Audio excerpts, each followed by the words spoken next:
Hello friends, आज की class में हम मध्य प्रदेश के गठन के एमसीक्यू सॉल्व करने वाले हैं।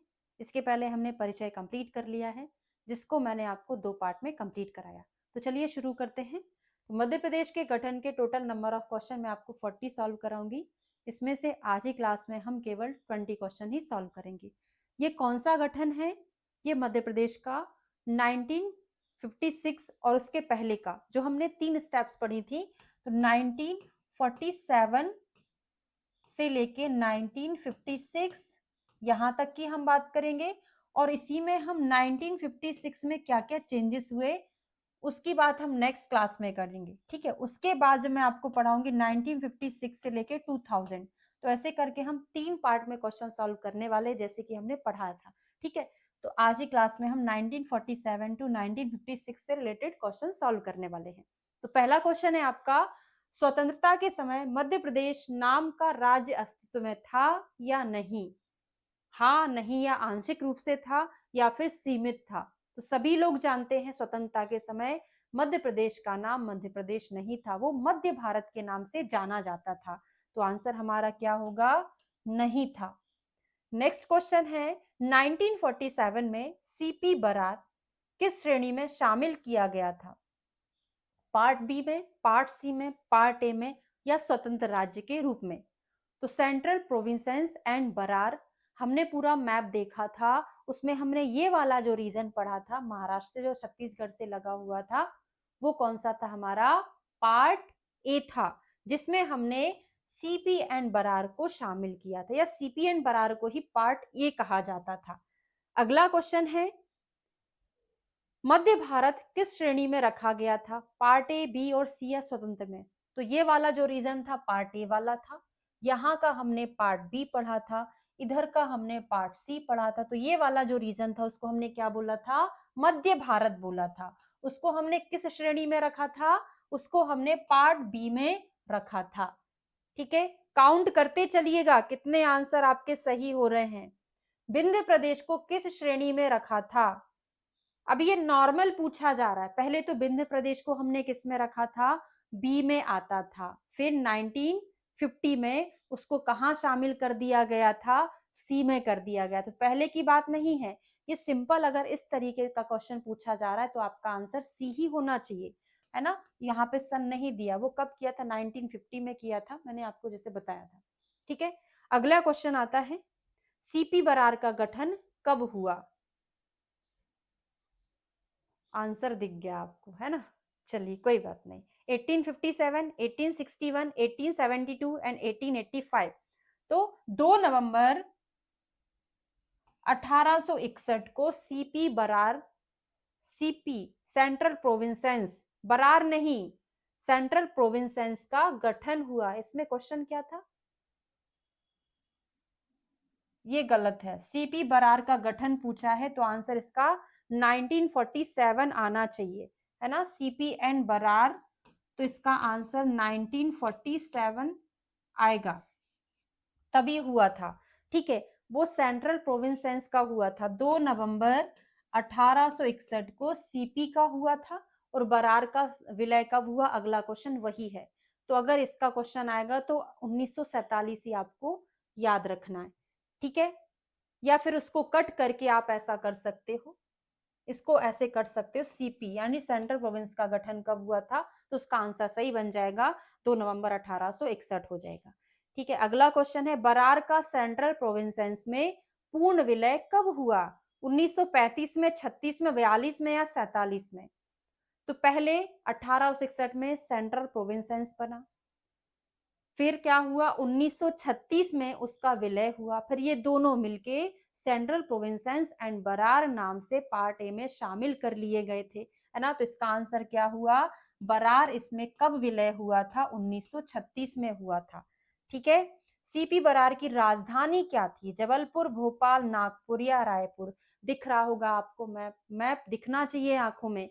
हमने वहां पे पर्पल कलर का कुछ था, फिर वहां पे एक बनाया था जो महाराष्ट्र में चला गया, कौन था वो? नागपुर। ठीक है, नागपुर राजधानी थी सीपी बरार की। अगला क्वेश्चन आता है, मध्य प्रदेश के प्रथम मुख्यमंत्री और सीपी बरार के मुख्यमंत्री कौन थे? प्रथम बार जो बने थे वो कौन थे? द्वारिका प्रसाद मिश्र, रविशंकर शुक्ल, शंकर दयाल शर्मा और लीलाधर जोशी। इन दोनों का भी कोई लेना देना है, आगे पढ़ेंगे हम, है ना। तो मध्य प्रदेश के प्रथम मुख्यमंत्री और सीपी बरार के मुख्यमंत्री कौन थे? पंडित रविशंकर शुक्ल। ठीक है, फिर कुछ कोड बनाया था मैंने आपको, रवि का और एक और चीज का, अभी बताएंगे। राज्यपाल कौन थे?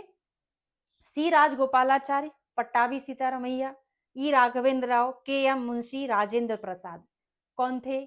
मैंने लिखकर बताया था, तो इसीलिए लिखी हुई चीजें हमको याद रह जाती है, तो मैप में लिख के पढ़ेंगे, चीजें लंबे समय तक याद रहेंगी।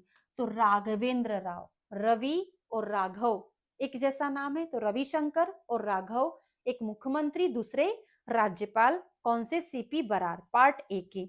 मध्य भारत का गठन कब हुआ था? मध्य भारत का गठन 47, 48, 49, 50। 47 में तो किसका हुआ था? सीपी एंड बरार का हुआ, यानी पार्ट ए का। मध्य भारत 28 मई 1948 को हुआ था मध्य भारत का गठन, 28 मई 1948। मध्य भारत की शीतकालीन राजधानी कौन सी थी? हमने दो राजधानियां पढ़ी, एक इधर पढ़ा ग्वालियर, एक यहाँ पढ़ा इंदौर। ग्वालियर जो थी वो कौन सी थी और इंदौर कौन सी थी? तो शीतकालीन राजधानी, और समय भी आपको बताना है, 6.5 महीने कौन थी, 5.5 महीने कौन थी। ठीक है, तो शीतकालीन राजधानी किसको बोला गया था? ग्वालियर को। और ग्रीष्मकालीन कौन थी? इंदौर थी। हाँ, मैंने पहले ही आपको आंसर बता दिया, ग्रीष्मकालीन राजधानी मालवा। कौन? इंदौर, मालवा में। और शीतकालीन ग्वालियर में। मध्य भारत के राज प्रमुख कौन थे? मध्य भारत के राज प्रमुख यशवंत राव होलकर, जीवाजी राव सिंधिया, माधवराव सिंधिया, तुकोजी राव। तो हमने पढ़े थे, एक राज प्रमुख, दूसरे उप राज प्रमुख। कोड बनाकर याद कराया था कि जीवाजी का यश बहुत दूर दूर तक फैला है, तो जीवाजी राव राज प्रमुख और यश यानी यशवंत राव होलकर उप राज प्रमुख थे। ठीक है, तो जीवाजी राव मध्य भारत के राज प्रमुख के रूप में जाने जाते थे। मध्य भारत के प्रथम मुख्यमंत्री कौन थे? गोपी कृष्ण, लीलाधर, तखतमल, शंकर दयाल। तो देखिए, क्रमशः याद करते हैं अपन। पहले तो इसको बता दो, प्रथम मुख्यमंत्री कौन थे? लीला कहाँ बैठी थी? तखत पर। लीला पहले थे, और उसके बाद जब मध्य प्रदेश का गठन हुआ 49 के बाद, 50 से शुरुआत हुई इनकी, तो 50 में 56 तक ये थे, मतलब जब मध्य प्रदेश का गठन हुआ 56 में तब भी थे, यानी ये बाद वाले। बीच में कौन बने थे? ये है फर्स्ट भाई, गोपी कृष्ण बीच में बने थे, है ना। ये 1946 से 48 के बीच में ये थे लीलाधर जोशी। तो लीला तखत पर बैठी है। याद आ रहा था कि नहीं? कोड आ रहा होगा ना। तो मध्य भारत के प्रथम मुख्यमंत्री लीलाधर जोशी। विंध्य प्रदेश का गठन कब हुआ? 12 मार्च 1948, 4 अप्रैल 1948। ये दो डेट ना बहुत कंफ्यूजिंग है। हमने यहाँ पे आपसे पूछा गठन कब हुआ, तो देखिए वहां पर ये लिखा है, थोड़ा सा आप इसके बारे में सर्च करिएगा कि 12 मार्च 1948 में गठन हो गया था, पर उसका उद्घाटन हुआ था ना वो 4 अप्रैल 1948 में हुआ था। तो मुझे लगता है गठन में यही डेट जानी जानी चाहिए, है ना। उद्घाटन 4 अप्रैल 1948। कहीं कहीं लोग ऐसा बोलते हैं कि आधिकारिक रूप से वो 1948 4 अप्रैल को बना, तो इसको आपको एक बार कंफर्म करना पड़ेगा। बाकी जो बुक में लिखा था 12 मार्च 1948 इसका सही आंसर था। विंध्य प्रदेश का उद्घाटन किसने किया? विंध्य प्रदेश जिसको हमने पार्ट सी में शामिल किया था, उसका उद्घाटन कब हुआ, किसने किया? Jawaharlal Nehru, BP Menon, N B Gadgil और राजेंद्र प्रसाद। बड़ा अच्छा सा लिखा था, है ना। आंसर बताइए जरा। बीपी मेनन नहीं है, बीपी मेनन कहीं और था, मैं ही खुद कंफ्यूज हो गई।